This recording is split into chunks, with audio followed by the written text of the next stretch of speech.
desperate search for 19 firefighters missing in action in Arizona. They were battling the fast-moving Yarnell Hill wildfire, which has already burned 2,000 acres in central Arizona. Now, sadly, officials have confirmed that all 19 of those firefighters have been killed. Katie O'Connor of our Phoenix affiliate, KNXV, is on the ground with the very latest. No, and that's exactly what they're dealing with even right now, hours later. This fire, just the behavior, so erratic, so dangerous, and unfortunately that's what led to the tragedy earlier today of those 19 firefighters. And they were with Granite Mountain. The hotshot crew with Prescott Fire, 18 died. There was also another firefighter who was unaccounted for what agency he was working for, but he was with that group of 19 firefighters. Now the hotshot crew, they're the ones who go in first. They cut the lines, clear all the brush.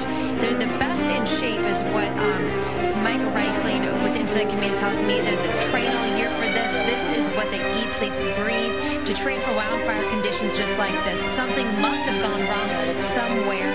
Investigation underway about that. Meanwhile, the helicopter spotted the group of firefighters from the air. There was a firefighter who was in the group that did manage to escape, but the other 19 did not. They were not recovered, and that was not released to us. They did pass away until around 8 o'clock this evening. Meanwhile, other firefighters having to also still go out there and fight the Yarnell fire despite this tragedy, learning about their best friends, also like brothers to them. The fire still burning out of control, 0% contained at this time.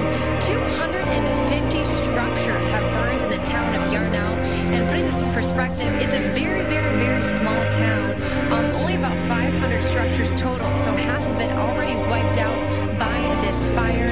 I asked what kind of structures that would be, and the incident command said that includes businesses and also homes.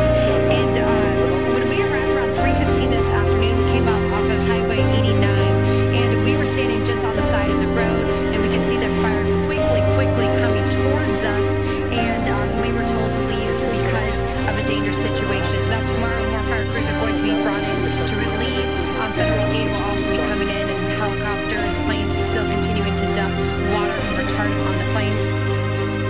That is Katie O'Connor from our Phoenix affiliate. Thank you for that. Such a tragic story. These guys, they're called hotshots. They know what they're doing. They're the best of the best. What they have to do is deploy their emergency shelters. And what that really means is something drastic happens. They dig themselves a hole right there in the ground, and they put a cover on top of it. And they hope that fire passes over them. There's like a 50% survival rate in this. So when you're deploying your emergency shelter, as it's called, you know there's a half the odds are that you're not going to make it. It's your last resort. It's your last resort. Something drastic happened. When we're talking, that's what Katie was saying. When we're talking about this kind of fire, the pictures are one thing, but to talk about the intensity of this fire is a completely different thing.